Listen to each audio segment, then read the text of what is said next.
जय हिंद, नमस्कार। आप सभी का हमारे YouTube चैनल पर स्वागत है। आज आपको हम बताने वाले हैं RAEO भर्ती 2023 जिसका एग्ज़ाम कंडक्ट हुआ है 4 फरवरी 2024 को। तो इसका जो आंसर आएगा वो क्या रहेगा और किस प्रकार से प्रश्न पूछा गया था वो आप इस एग्ज़ाम में देख पाएंगे। सबसे पहला प्रश्न था कि भारत में 2020-21 में कुल तिलहन उत्पादन कितना है। इसका सही आंसर है 35.94 मिलियन टन। पहला ऑप्शन सही है। इसके बाद दूसरा क्वेश्चन आ चुका है आपकी स्क्रीन पर। यह प्रश्न है कि NIBSM का कृषि में पूरा नाम क्या होता है। तो इसका जो सही आंसर है वो है राष्ट्रीय जैविक तनाव प्रबंधन संस्थान। यह ऑप्शन सही आंसर है। तीसरा क्वेश्चन आपकी स्क्रीन पर है कि भारतीय कृषि जैव तकनीकी संस्थान स्थित है। तो ये जो भारतीय कृषि जैव तकनीकी संस्थान है ये है रांची में। और रांची कहाँ पड़ता है तो ये पड़ता है झारखंड में। अगला क्वेश्चन है आपके लिए चौथा प्रश्न। ये आ चुका है छत्तीसगढ़ का प्रश्न है और छत्तीसगढ़ में सिंचाई का सबसे प्रमुख स्रोत है। छत्तीसगढ़ में सिंचाई का सबसे प्रमुख स्रोत क्या है। तो इसका आंसर लिया गया है नहर।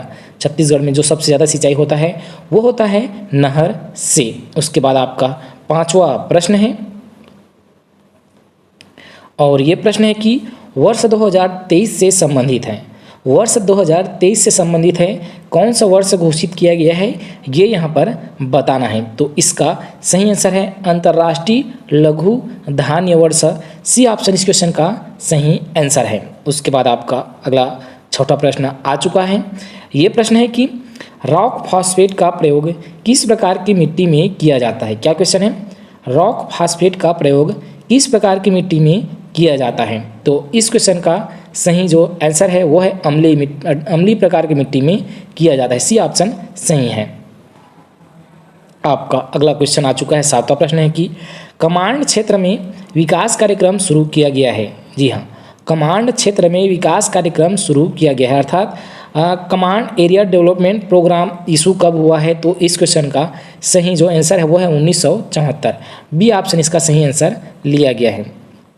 इसके बाद आपका आठवां प्रश्न है कि रजत क्रांति खाली स्थान से जुड़ा है। क्या क्वेश्चन है, रजत क्रांति खाली स्थान से जुड़ा हुआ है। इसका जो आंसर है वो है अंडा या कुक्कुट पालन।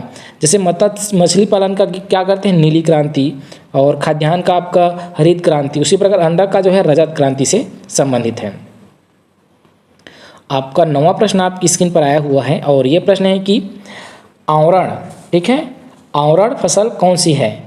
आवरण फसल कौन सी है ये बताया। जैसे कि मक्का, लोबिया, अरहर। तो इनमें से जो आवरण फसल है वो है लोबिया।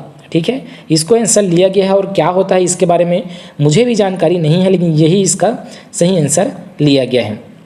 अगला जो प्रश्न है वो आपकी स्क्रीन पर आ चुका है। 10वां प्रश्न है कि आकस्मिक फसलें योजना क्या है। आकस्मिक फसलें योजना क्या है। तो इसका जो सही आंसर है वो लिया गया है आंसर पहला ऑप्शन को। मौसमी फसलें की असमानताएं से निपटने के लिए सामान्य फसल योजना में बदलाव करना, ये आकस्मिक फसल योजना है। अगला है 11वां प्रश्न की निम्नलिखित में से कौन सा 12मासी खरपतवार का उदाहरण है। 12मासी खरपतवार का उदाहरण है और इस क्वेश्चन को व्यापम ने खुद डिलीट किया है। इसका मॉडल आंसर विलोपित कर दिया गया है। अगला 12वां प्रश्न है आपकी स्क्रीन पर और ये प्रश्न है कि मृदा का स्थूल घनत्व क्या होता है। मृदा का स्थूल घनत्व क्या होता है। तो उपरोक्त में से कोई नहीं इसका आंसर लिया गया है। तो थोड़ा सा उटपुटांक से प्रश्न पूछा गया था। इस ग्रामीण कृषि विस्तार अधिकारी ये पोस्ट का नाम था। इसमें थोड़ा सा उटपुटांक सा ये पूछा गया प्रश्न आप देखेंगे तो 13वां प्रश्न था निम्नलिखित में से किसे सस्य विज्ञान के जनक के रूप में जाना जाता है। ठीक है, तो फादर ऑफ एग्रोनॉमी किसे कहा जाता है। सस्य विज्ञान लिखा हुआ है, एग्रोनॉमी का फादर ऑफ एग्रोनॉमी किसे कहा जाता है। तो इसका सही जो आंसर है वो है पीटर डेके श्रेंजी। किसे, पीटर डेके श्रेंजी को कहा जाता है। अगला है 14वां प्रश्न आपकी स्क्रीन पर आ चुका है और ये प्रश्न है कि संतृप्त मृदा से जल का नीचे की ओर बहाव को क्या कहते हैं। संतृप्त मृदा से जल के नीचे की ओर की बहाव को क्या कहा जाता है। तो इसका सही आंसर है परकोलेशन। उटपुटांक से प्रश्न है और जो लोग कृषि के कोर्स किए हैं उनको इस क्वेश्चन का आंसर जरूर पता होगा।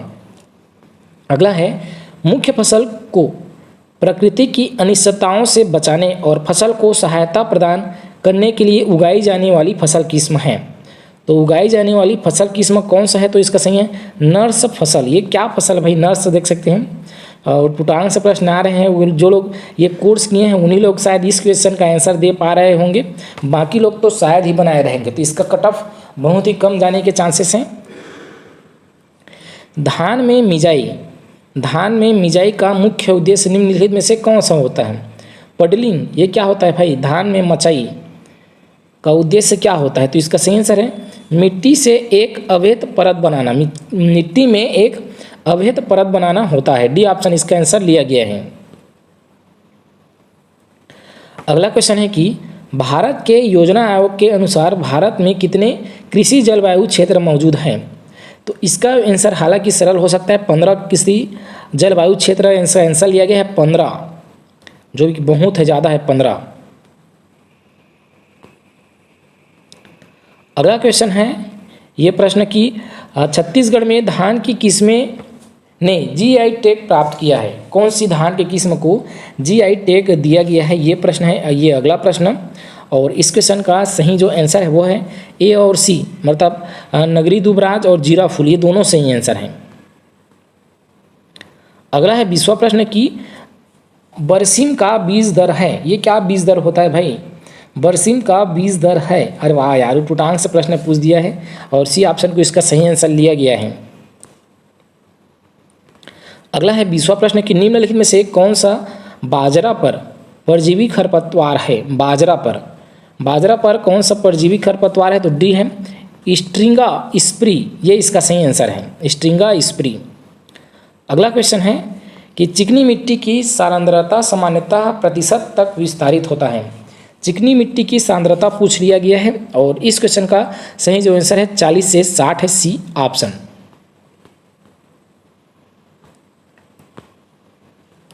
अगला जो क्वेश्चन है ये थोड़ा सा बड़ा रूप दे दिया है, तो सारे क्वेश्चन एक साथ नहीं आ रहे हैं। CGSVMA का संक्षिप्त रूप है, तो किसका है? छत्तीसगढ़ स्टेट वाटरशेड, क्या है इसका पूरा नाम? ये हमें बताना है। इसका जो पूरा नाम है वो ये है, ठीक है, छत्तीसगढ़ राज्य वाटरशेड प्रबंधन संस्थान है। सी ऑप्शन इसका सही आंसर है। अगला है 23वां प्रश्न की मोल नाली का उपयोग होता है। ये उटपुटांग से है ये भी प्रश्न कि मोल नाली का जो उपयोग होता है वो भारी मृदा में होता है। डी ऑप्शन इसका सही आंसर लिया गया है। कौन सा ऑप्शन? डी ऑप्शन लिया गया है। अगला है 24वां प्रश्न,